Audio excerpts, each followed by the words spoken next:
Just Sunday, and yeah, tomorrow, no matter what, they have to be at school at 7:45. Right? So anyway, thanks everyone for coming today. And my name is Raj Ganesh Pandurangan. You can call me Raj. And yeah, I've been working with Dave for a couple of years. I do some presentations, but I mean, we wanted to do something like this for a long time. But even for this training, I was planning to do a lot of trainings, but I don't know if you met Pierre, Dr. Pierre. I think he's going to come at 10:30. And he's going to prepare, plan you guys with hands-on Metasploit training, right? So that is one important tool you guys need to learn for CEH. I mean, not for CEH, but again, it is something that you need to know if you're trying to learn stuff about how to hack into systems and things like that. And so since Pierre had a whole course agenda for Metasploit, Dave and I discussed, and we let Pierre take over. So you'll be doing from 10:30. I think you'll be doing for the next couple of weeks too, because it's a complex framework. So you need to know how to set it up, how to use it, and it's part of Kali Linux. So you don't have to install anything; it's already there. And so what I'll be doing, it's more of a kickoff start. I mean, I'll be talking about what's the career path, and I'll give you some resources to get you started. And we can have an open discussion till Dr. Pierre gets here, and then once he gets here, it's going to be a hands-on session from then on. So if I have time, I mean, we can try to do some couple of examples with what you have, and but mostly I'll be talking about just what is security, what you need to be there, and we can also discuss about your background and where you want to go. I mean, we can talk. We'll keep it more open. I mean, that's what I'm doing with this one. So again. So this one, I gave the same slides last year, but I just modified a little bit. So this is me. I'm currently a technical director with Cylance. Cylance is a artificial intelligence-based antivirus product. That's the main product they create, and it's creating a lot of hype. Or I mean, not a hype, but it's creating a lot of companies are interested these days. I mean, it's I don't know if you know about antivirus. Anyone know how antivirus works?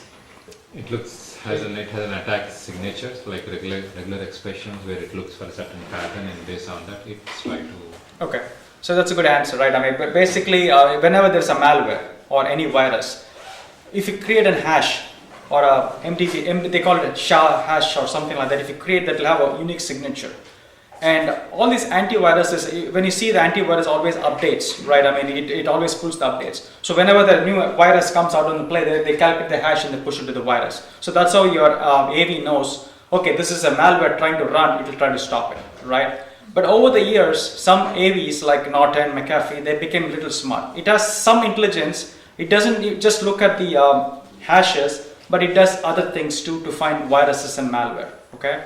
Like what? Like it does some intelligence. It does some intelligence between saying like what the program is trying to do. So it tries to look at something and it will try to stop it. But again, that is not good enough. That's where Cylance came 4 years back. It's full of artificial intelligence, like PhD people. They came together and they created this product, and it is 100% not based on hashes or signature looking. It is totally based on AI. So it looks at your system, what it's doing, and what the program is trying to do. Like, is it trying to communicate to the outside world? And if you have never done it in the past, and if it's doing it, it'll try to stop it. So it learns from your what you're doing, and it learns and it improves itself. And that's how the product AI, it's called Cylance Protect. It's the AV. And the good news is it's going to come to personal users in the next 3 to 6 months. And they already released to us for the employees to use for personal users. But they're going to release it to the public in the next 3 to 6 months. So you said that, if there's some agent or something installed and it's trying to go outside, isn't the firewall checking and blocking it because it doesn't go through the standard port? No. Firewall, for example, if you take your home network, firewall will protect from anything coming from outside to inside. By default, everything is blocked. So nothing can get into your home system because by default, your router, your ISP router, that blocks everything coming from outside to inside. But going from inside to outside, you have to specify it. But Same thing. mentions explicitly what ports we can communicate, right? So even from inside to outside, you don't allow everything to go outside. That's on a company network. Some companies do it, some companies don't even do that. It's called like outbound filtering. Yeah. A lot of companies don't do outbound filtering too. That's basically that forward proxy Yes, it depends. If it's a big company, they stop it. But many, 80% of the companies, they don't stop outbound filtering. You can go to any website, any Skype site, anything you want to. None of the ports are blocked. Okay. Inbound is blocked, you're right. I mean, they open like 443, which is the website, 80 is website, SMTP is 25. So they open those ports because you need to do business. But anything going from inside to outside, 80 to 90% of the time it's not blocked. That's one of the findings we always give the companies because we test what ports they're blocking. Because that is a bad thing. So as far as security is concerned, you have to block anything going from inside to outside. And we'll also talk about certain things. I discussed this last year, but if we have time, we'll do a short demo on that so you guys can do it. Yes? One suggestion, can we move the TV to the side? No, I can stand here. I'm going to stand here. I'm just chatting right now. We can see him. You can't see when I'm standing there, or Yes. yeah, I'm going to stand here. Yeah. I just want to just chat in general before I go to the slides. So you said it's an artificial intelligence, right? So for example, I install Silence Antivirus on the laptop, and it has learned the base of my environment. And after a few days, I install one more application. So it doesn't know about the application. So Yeah. it's going to alert that saying. Yeah, it's when I say it learns about the patterns, it's not about your personal thing. That's the intelligence that's built into the product. In general, what are the antivirus or malwares doing? So the rules are pushed from the cloud to the endpoint, and that's how it learns. It doesn't know about what you are doing exactly. It's about how malwares, for example, the way malware works is they use something called DLL injection. So it injects the malware into one of your existing programs, right? And Silence Protect knows that. So if any program tries to inject itself to one of the existing processes, it will stop it. So how does it know about that? I mean, It knows because you're installing with admin privileges, and it can get into any process it wants. That's how AV works today. It can inject into any because it runs with it has system-wide access to any program. So when you launch a program, it will know. There's an event-driven programming. So it's when something launches, a process is open. When you connect to a socket outside the thing, it will know. It will have the chance to do something before it lets you do it. That's how it stops it. So because it works in ring 0, which is like the bottom kernel level. So that's how antivirus works. So whenever you're running some programs, it's in the user space, right? Whenever this AD runs or anything like a big program runs, like firewall or something, they run at like kernel level, which is like the base of the system. So that one will know before it runs, so it can stop it. so it runs in the memory, basically. By memory, yeah. So a lot of these days, memory. That's how the malware is spreading these days. It never touches the disks. So one of the questions when you said the traditional AVs, they scan for the hard disk. I mean, what are the programs in hard disk? But these days, all the malware runs in memory. So it won't even touch the disk. So it becomes complicated at that time, how it works and stuff like that. But that's what the exploit comes in. So if you have, let's say, Notepad is running, you can inject malware into the Notepad process, Right. and it will never touch the disk. It will never be anywhere on the disk, but it still can run within Notepad. So then how, okay, so now from the attacker's perspective, how can he even avoid that one as well? That's what I mean. Silence Protect has built-in features. When someone tries to inject itself into another process memory, it will question why is it trying to do that, and it will stop No, it. but as myself as an attacker, even I want to evade that as well. So how an attacker can evade even? There are ways. I mean, there's something called obfuscation or encryption. Obfuscation meaning so you create the malware, it will be encrypted by default. It will inject itself into memory. It will be encrypted. Okay. It will decrypt automatically in memory. So when something is encrypted, the AV cannot see what's inside the program because it's encrypted. It's fully garbage, right? But when it runs, it will decrypt itself in memory, and it will execute the program, and it will encrypt itself. So they have to become very sophisticated at that time, and that's what major attacks do.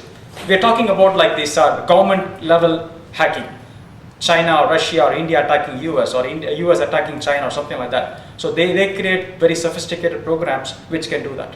So even the antivirus which is running in the No, memory. you can. I can tell you this. You can even bypass Silence Protect, but Silence Protected is good, very good, because I try to bypass that. It will catch 95% of the time. Sometimes it will catch it, but I can bypass any other viruses very easily. There are a lot of tools which can do that, And I mean, like I said, AVs are getting better, but you can bypass any AV there. So it is AV is just a first line of defense. So you said like malware it's encrypted, so the AV cannot repeat, but when it runs, it has to decrypt it. So at that time, will not the silence AI will not catch it? Yeah, it will catch it, but it depends on what you're trying to do and stuff like that. Because sometimes it could be a legitimate decision, right? I mean, you're trying to connect, decrypt, and put a file from your disk to outside world. AV may not know what you're trying to do. So I mean, there are things which you can, it becomes difficult what the AV algorithm is. That's why the AI it's learning. And the problem is, you won't know until this WannaCry. I don't know how many of you know about this WannaCry attack. Yeah. Okay, so many companies got affected in the Europe and everywhere in the country, right? And because the signatures in all the other antiviruses are protected, but Silence Protect, even though you don't have any updates for a year, even if you installed last year and you forgot about it, Silence Protect caught all those WannaCry issues. None of the companies that was Silence Protect installed was affected by WannaCry because of the AI. It's not based on signatures. It found what WannaCry was trying to do, and it stopped it. So, these days, SHA-1 is gone. Mm-hmm. Mostly we're using SHA-2. Yeah, I mean, you're saying it's gone, but I still see MD5, which is the... It's already there. Uh-huh. Okay, let's put it. Even if I don't have to put in SHA-2, we're still seeing a lot of WannaCry. Yeah. How is it possible? Because if you have to run this 2 to the power of 256, the compute is so humongous. Mm-hmm. How is that all these are still attacking these? If you I mean, they don't attack in the hashes, right? They use the fundamental building blocks of the program itself, and they're trying to hack into that thing. They're not trying to hack, they're not trying to brute force and crack these hashes. They're not doing that. It's a fundamental program in in one of the Microsoft programs, logical issues. That's where a lot of attacks happen these days. Logically, someone didn't test it. I mean, even this day, Facebook, people keep finding, like they call bug bounty. I don't know if you're familiar with that. You can sign up for bug bounty, and like I said, if you're trying to be a security testers, web application testers, you can sign for like HackerOne, or there's tons of bug bounty things. You can sign up for that, and then they will give you permission to log on to this Facebook or all these websites and find issues.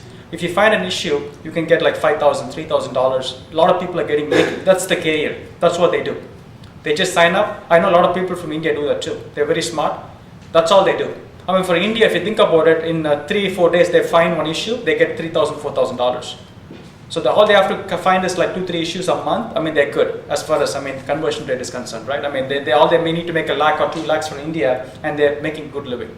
But they're also interested. They're passionate about that. But the good thing is, if you find few issues, the company will want to hire them. They give a lot of money to them and hire them. So you don't have to be keeping this, doing this all the time. Even if you find few issues here and there, people think you're smart, or you're smart because you found something, and they'll hire you. It's better than going through the hiring process.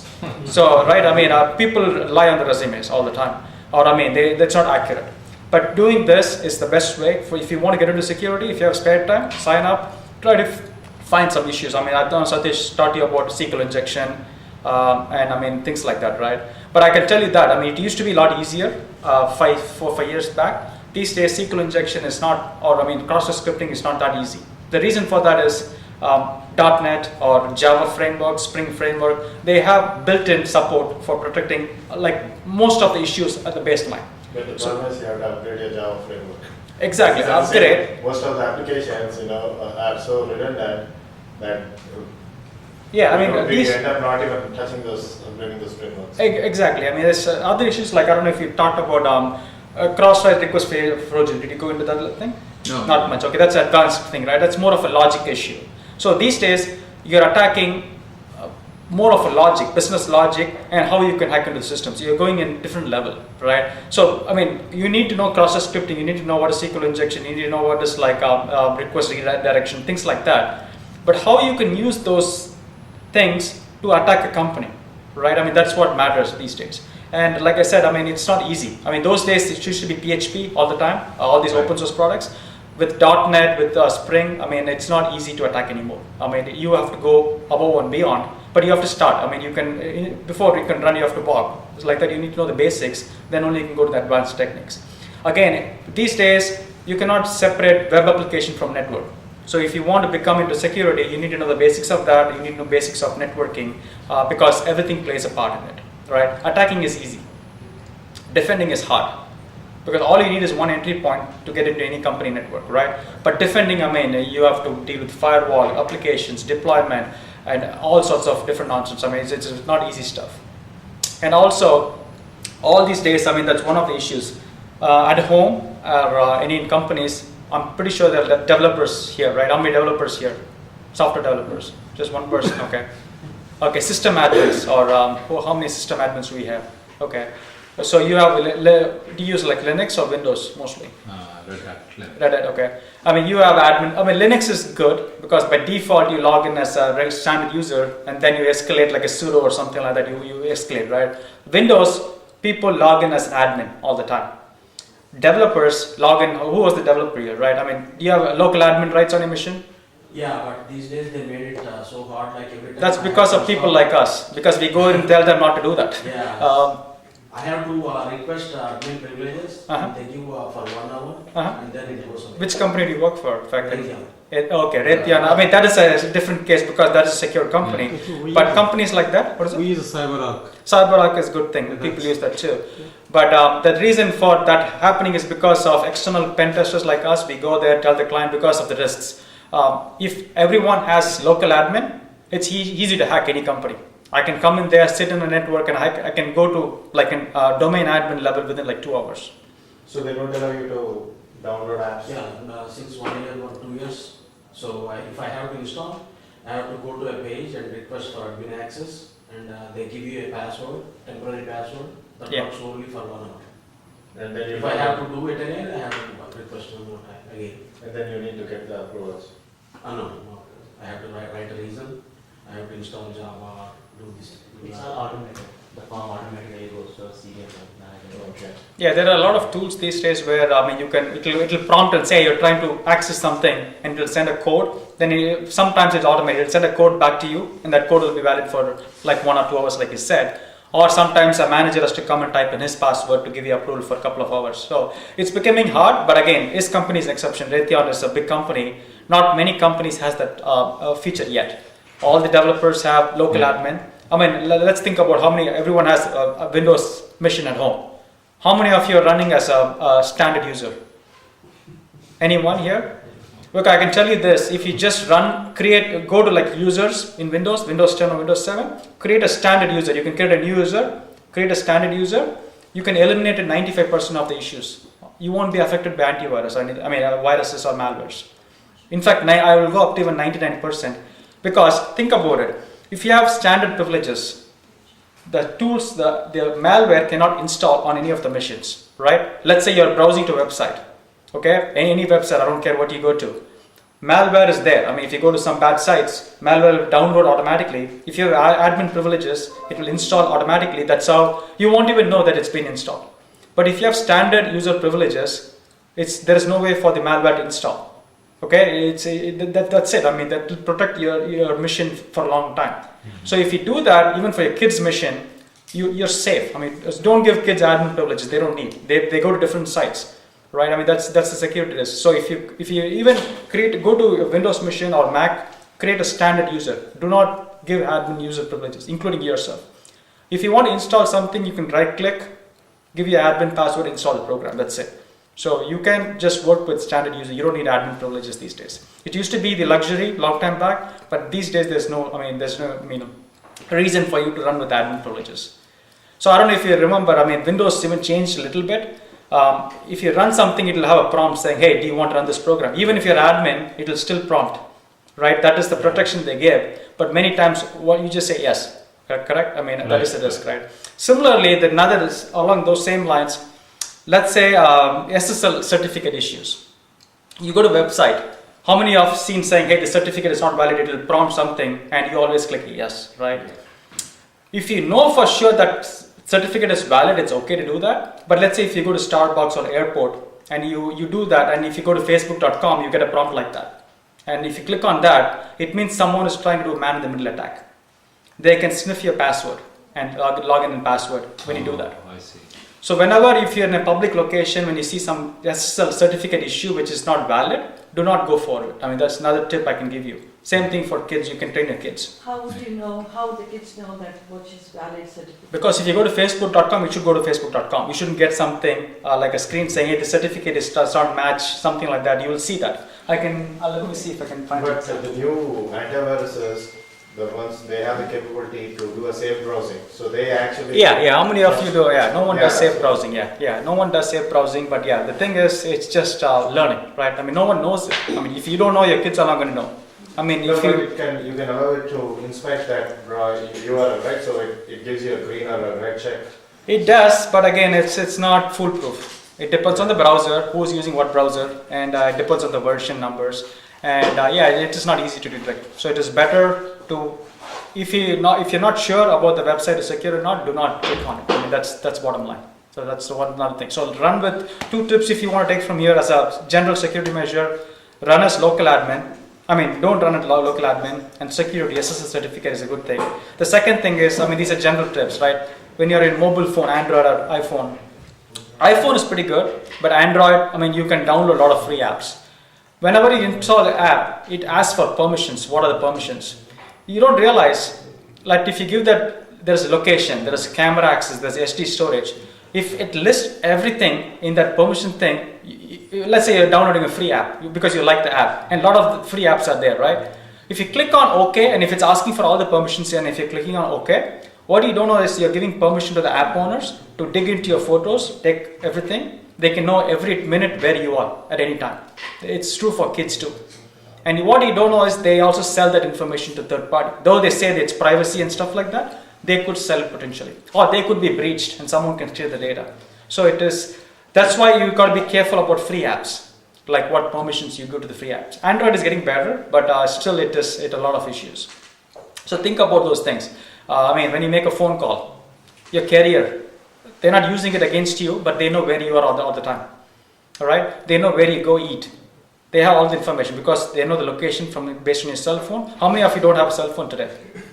Everyone is in the pocket. Everyone knows that you are here at this location if they want to. That's how if you make a crime, they can detect based on your cell phone signals. And they also may be selling this information, but no one knows that. There's a lot of NSA and the FBI. I mean, they may collect this information. Businesses may use this information. Same thing with Facebook. Facebook is also, whenever they're tracking the user location, if you clicked at some time, they will know where you're logging from and things like that. So they know that you're going to this restaurant, eating this stuff, and lots of information. And on our phone we do like mobile banking. Mm-hmm. So how safe is that? It is safe if you are safe enough. Like I said, if you have a good phone, I mean, it is okay. I mean, like Good I said, phone in the sense you're saying iOS?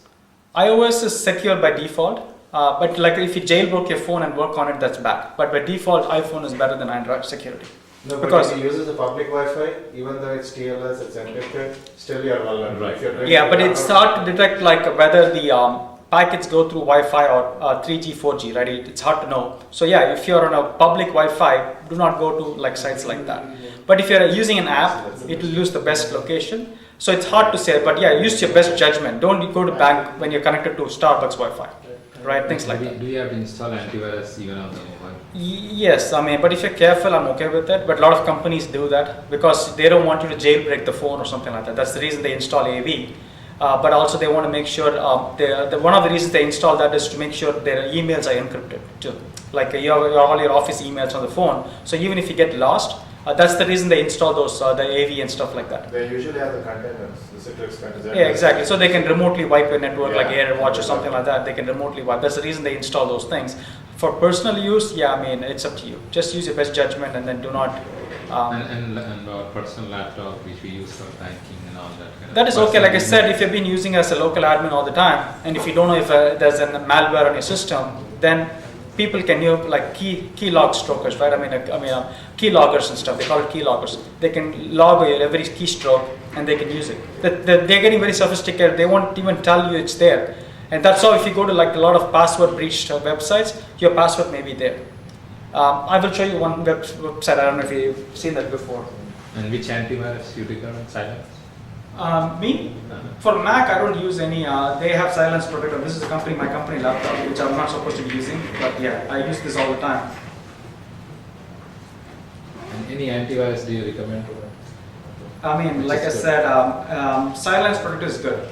But if you have any AV without any local admin privileges, I mean, like I said, you will be protected up to 99% of the time, right? Because if you don't have local admin on your machine, I mean, malwares are not going to be installed automatically, so which is good. And any good router we need to have at home? No, I think routers are fine. I mean, any default ISP routers are good. There we go. So, If you've had the laptop, you've been using for years, if you want to take admin privileges away from yourself, put a separate admin account out there, are you going to see a bunch of things go screwy on you?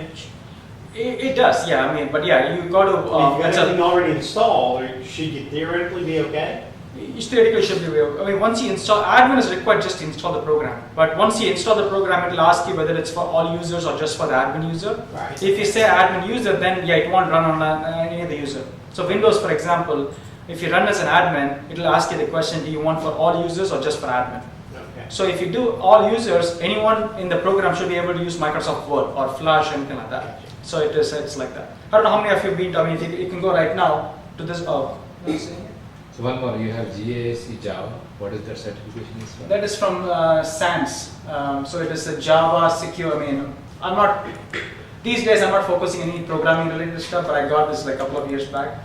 So it is for Java secure. I mean, coding. How to write the Java secure. Securely, Oh, yes, oh. exactly. So how do I show the screen? I'm not seeing that.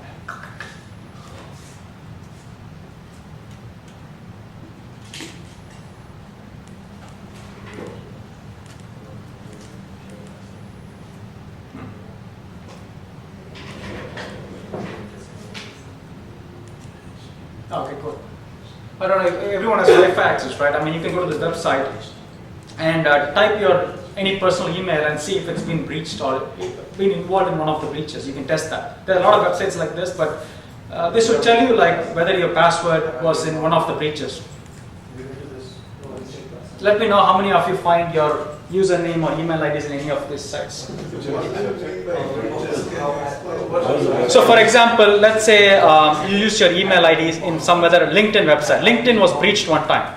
So if LinkedIn was breached, that email ID with LinkedIn password is with someone at this time. Or Adobe was breached one time. So let's say you used your Gmail account at Adobe's site at some point of time. If Adobe is breached, your password, that password you used at that time is with them. You may have changed password, but they have some password in this database at this time. Oh yeah, it says I'm breached. Okay, which one, LinkedIn or something? LinkedIn. Yeah, most of the people have LinkedIn. So what is the Yeah. advice if you see your user is Change your password regularly. That's the one thing, right? Though may be involved in breaches, it means that the password you had at that time was breached. Right? You might have changed password, say you're okay, but what it tells you is people may have your pattern, what kind of password you put. Oh. And people normally do like a number after that, or they don't change too much, right? They'll put a different caps or something. So they can do permutations of that password for hacking. So that's what they use for brute forcing. So basically they'll capture all the passwords from these websites and they kind of add numbers back and forth and they try to brute force all your accounts. Yes, sir. So usually passwords should not be saved as like clear, right? They should be. It is, hash. yeah, I mean, it is always said as hash on any website. Yeah, you won't see clear text anywhere. So if they breach, how do they know the password? Because they breached actual LinkedIn, because they were able to go, yeah, you're right. Typically, people are supposed to have the hash of the password, but many companies, websites, they store password as clear text. They even store it in Excel file sometimes. So yeah, you're right. In fact, Windows, right? I mean, once you, I'll get to you. So Windows, though when you type in your username and password, it stores the hash. You don't have to know the password. You can just know the hash and log out to Windows systems. I think, I don't know if we can check with Pierre, if he shows a demo, how to pass the hash. That's called the pass the hash techniques. So you don't need to know the clear text password. So you can just use the hash to go from one system to another system. Yes, ma'am. My question was, say I tried that, I put my email address now, is it my password of the email address or is it the password of LinkedIn? Password you used for LinkedIn at that time. LinkedIn. Yeah, you may have changed it so you're okay. Yeah. But like I said, they may know the pattern like what you use. But all I'm trying to say is there are tons of websites like this which tells you. So the hackers have a database of millions and millions of cracked passwords and things. That's what they use for everything, right? So it's always better to use a strong password, long password, and change it every 3 months. And another tip is do not use the same password for banking and your Facebook, right? So things like that. I mean, you have to use your common sense. I mean, I use same password for all my banking, but it's also better to go for different password with different banks, right? I mean, it's up to your best practice. It's not And nowadays we have like two-factor authentication. Yeah, two-factor is good. It protects you from that particular password. But yeah, I mean, a lot of companies are going for two-factor. Even Facebook, you can enable two-factor authentication, but every time you log in, it's going to send a message to your phone. Then you have to type in the PIN code, and then it's a pain. I don't even do it. I tried it, but I mean, it's a pain.